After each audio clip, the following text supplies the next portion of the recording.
Hey, everybody, welcome back to the show. I am your host, as always, Ben Thomas. As our industry continues to expand and evolve, demands for sort of the video distribution and the workflows that we have primarily in sort of the corporate AV market are evolving pretty dramatically, whether that's speeds and bandwidth, whether that's demands for quality and playback. Some of the demands that really come from places like the live events industry have actually found their way into corporate environments. So I wanted to dig in a little bit deeper into that conversation today and ask some questions about how those industries continue to cross over, but also how we can combine sort of the expertise maybe from some of the manufacturer partners, integrator partners, installer partners, really to take our corporate spaces to the next level. So to have that conversation, I brought on my good friend Seth from Analog Way. Seth, always good to talk to you, my friend. Right back at you, Ben. Appreciate it. Seth, and for those of us who may not be super familiar with Analog Way or may think of Analog Way kind of primarily as a live events video distribution company, it's interesting because you kind of come in with sort of a cool take on sort of the corporate video distribution world. And I want to sort of ask at a high level, when you think about some of these demands that you see from corporate environments, whether it's video distribution to LED walls, digital signage, whatever, what are some of the use cases that you're seeing sort of pop up maybe that didn't even exist like 4 or 5 years ago? Uh, in the corporate world, the use cases that have really expanded are the size of the displays. So, 5 to 10 years ago, a 10K or 12K LED wall display was unheard of in a corporate environment, unless you were a Fortune 50 company, and it would be maybe one or two rooms. Now, what we're seeing is Fortune 500 companies, even beyond that, a 12K MPR LED wall is pretty standard fare. In fact, we've got law firms that are doing, I've just talked to one this morning where they're doing a 38K LED wall in a law firm. So these are things that were just science fiction 5 or 10 years ago, and now it's daily. And so what we're seeing is demands that would have only been placed on us in the live environment, like the rental and staging temporary event type space where they're renting and building these huge LED walls. Now this is daily fare for us in the corporate world. So it's blending the two worlds together big time. It's interesting to sort of talk about that, right? Because this show isn't actually about live events, even though we've now talked about it probably 3 times. But it's interesting because you sort of see that sort of stylistic preference from maybe our personal lives find its way into the office space. And whether that's because people are trying to bring folks back to the office, whether that's because we just tastes are changing and things like that, we've had to pull technologies from sort of other use cases and applications, whether that's obviously conferencing and collaboration, but audio mixing and video distribution and all these different sort of best practices from different industries and sort of inserted them in a much larger scale to the AV industry. And obviously part of that is because of the IT convergence and all that stuff too. But, I'm curious, Seth, when you sort of think about video distribution and maybe even, it's hard to just call it video distribution, if I'm being honest, but you think about sort of like the signal flow of an office space, the video quote unquote side of it really has become sort of the critical infrastructure piece, right? Obviously you've had your IT infrastructure for years, but now the video and audio side of things has been bolted onto that. I mean, is that something that you see people are like, look, when I'm building a new building, when I'm doing a retrofit, I've got to have, X amount of bandwidth and stuff like that. Absolutely. I mean, AV over IP is here to stay. I mean, it's the future.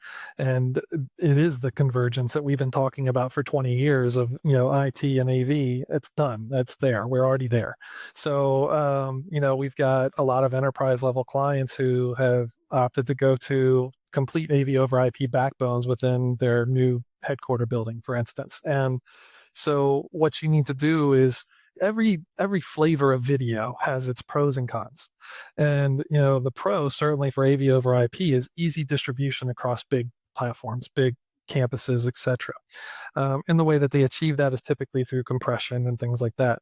But the con side of that is in the environments like we were just talking about, where we're going to these big, 11K, 12K, 15K LED walls.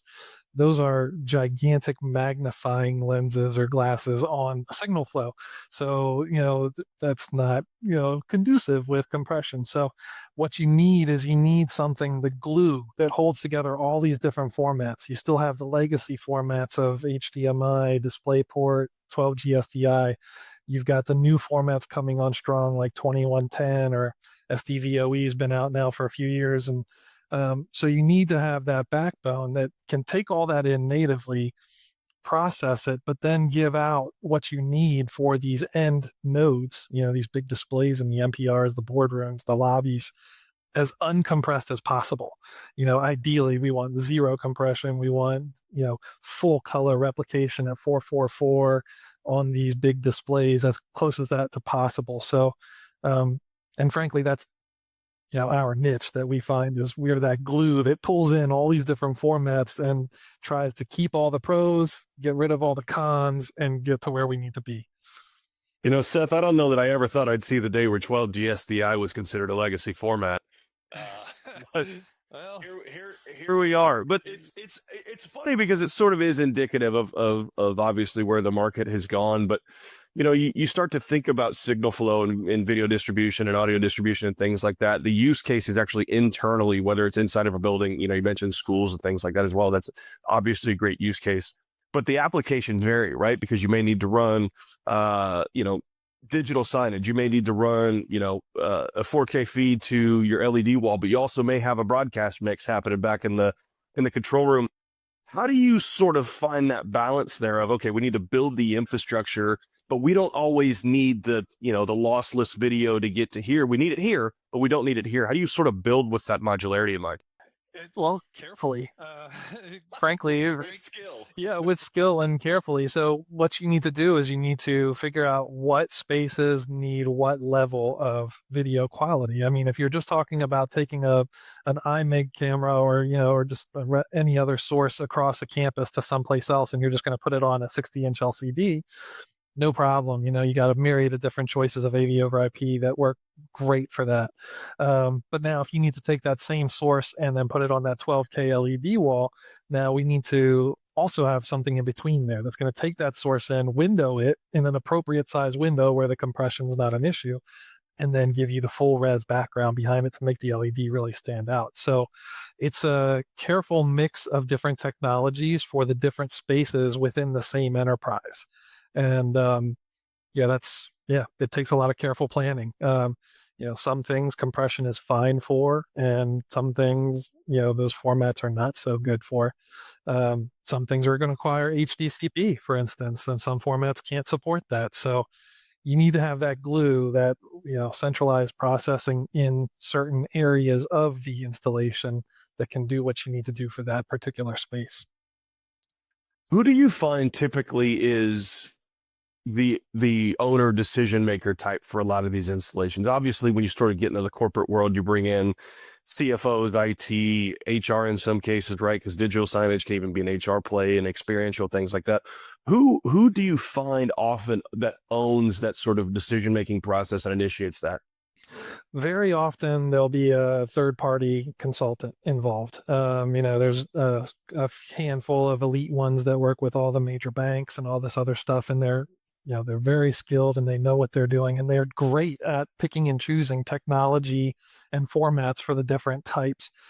A handful of end users go to that level as well. They've educated themselves, they've hired the right people, and they really know what they want. And then they'll tell the consultant, "Hey, build this out." But very often, it's a AV consultant that's brought in and has that expertise.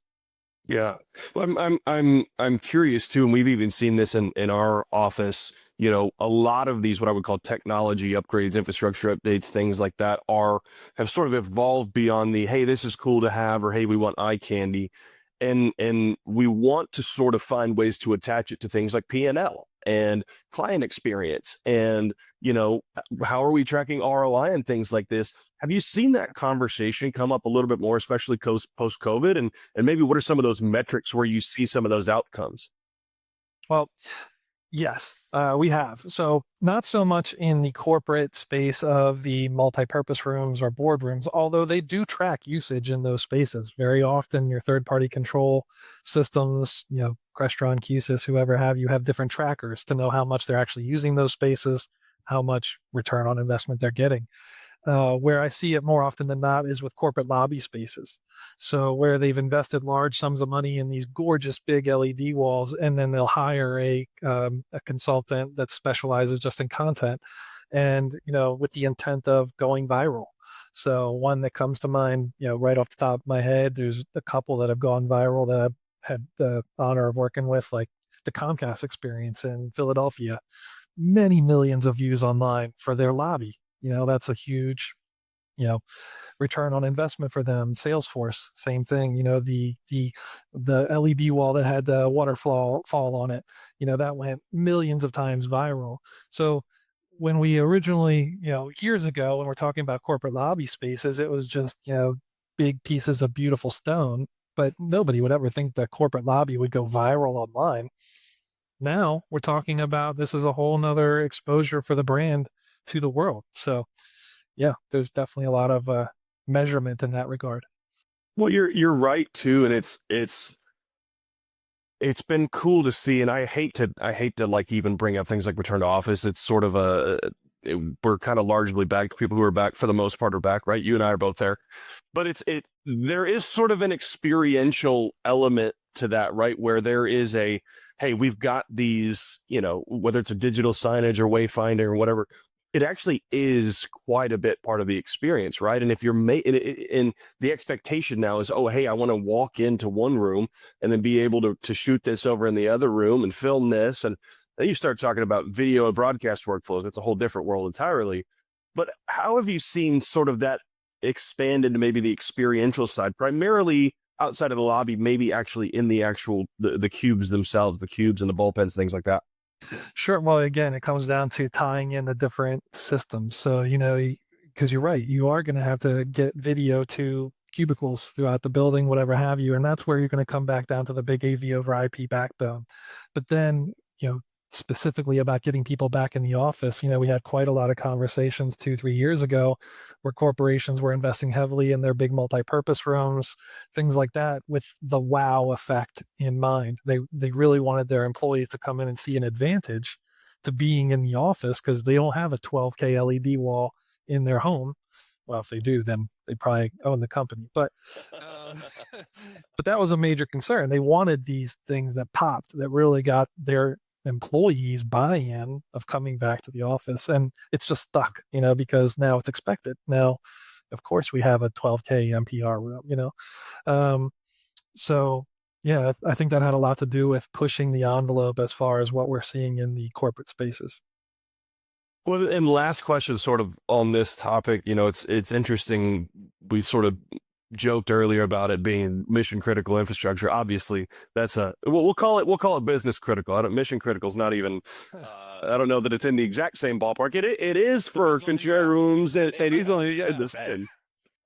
But usually I would say it's business critical in a lot of cases, especially when you're trying to route those. But the challenge that you sort of step into in that world is, okay, resiliency, redundancy, backups. That's one thing I want to ask about too, because a lot of times that's not in the designer's mind. That's not always paramount, right? In the system designer, you want to wow the client and things like that, and you want your technology to work. But how do you sort of have those conversations about redundancy, resiliency? Okay, we love having this great thing on screen, but if we lose power or if we lose signal, hey, it defaults to something that still works or functions. How do you sort of build that process? It depends on the client. It's totally client dependent. Now, we when you say, "Oh, it's business critical," whatever have you, well, trust me, when you talk to the CFO or the CTO of that business, that is mission critical. His livelihood depends on it. So we have some clients who are, content with just single signal flows throughout, and maybe a spare part or two on a shelf in case something should fail. And then we have some clients who say, no, we need full 100% redundancy. So they'll have two complete systems running in parallel where they can hit their third party controller button and switch over to the second signal flow because it simply cannot go down. So we see the full spectrum, anywhere from, some clients choose to have extra machines sitting on the shelf as cold spares to where other clients choose to have completely dual systems running in parallel at all times, because they have zero tolerance and they have the budget for it. So it runs the gamut. Stadiums, great example. We do a lot of stadiums, and those always have two parallel systems because they can't go down. It would be all over the news, all over the United States if somebody's stadium went down in the middle of a game. Um, so it depends on the client, really. You know, Seth, I mean, it's such an interesting world that we continue to live in, and obviously technology innovations have increased at exponential rates. But I want to give you sort of the last word here and ask you to pull out your crystal ball. You know, what do you see in the next 5, 10 years? Obviously, don't say AI, by the way, because we get it. Okay, but what do you That's gonna see kill in us. 5 to 10 That's years? what's gonna kill us in 5 to 10 years. I'm one of those tinfoil hat people, but no, I think in the video space, AV over IP is here to stay. There's no getting away from it. It's moving in that direction. It's got its applications today, although there's a lot of cons that come with the pros. So we have to be very careful where we're deploying it. But I see AV over IP as being the future. I think that we have some formats today that have quite a list of pros. 2110 being one of those, and that ties into the broadcast side of things, which often is very heavy in the corporate world. So we have to be able to play between those two worlds. Um, I kind of like what IPMX is bringing to the table in the future. I don't think we're there yet. It's a very early standard, and we need to work on that. But today, it's kind of like what we saw back in 08, 09 when we were moving from analog to digital. There was still a lot of gotchas. There was still a lot of learning process as an industry as we move forward. I think we're on that threshold again when we're moving into AV over IP. Um, but for the next 5 years, at least, we're going to need to live in a world that is flexible, that can go between those different baseband formats, AV over IP formats. And it's yet to be seen which one is going to win. There's quite a few to choose from out there: SDVOE, 2110, IPMX, all this stuff. So, and each one has its pros and cons. So, we need to be flexible and we need to be able to support all of those things and grab the pros and avoid the cons as much as possible, which takes some experience and some know-how.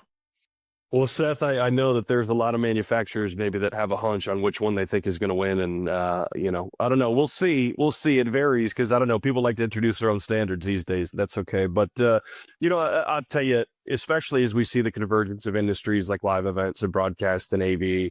You're able to bring in some of those best practices. Standardization and signal distribution is going to be one of those things. Obviously, NDI and Dante have done a nice job of sort of crossing that bridge, and I think you're going to see, like you mentioned, whether it's the IPMXs or things like that, crossing that bridge and making it a little bit more easy and scalable. But Seth, I got to tell you, man, this is anytime I have any routing questions, I always go to you. So you were my first choice for a guest because I know a lot, but I'm dangerous in general. So don't ask me those questions. I got to defer to the expert here. Well, I appreciate that very much. Fortunately, I have a lot of experts behind me to help me out tremendously, so I can't take credit for that. But it's always a pleasure hanging out with you, and anytime, man. Well, good stuff, Seth. Thanks again for coming on. We appreciate you all tuning in to Signal Flow. Be sure to check us out next time on the show.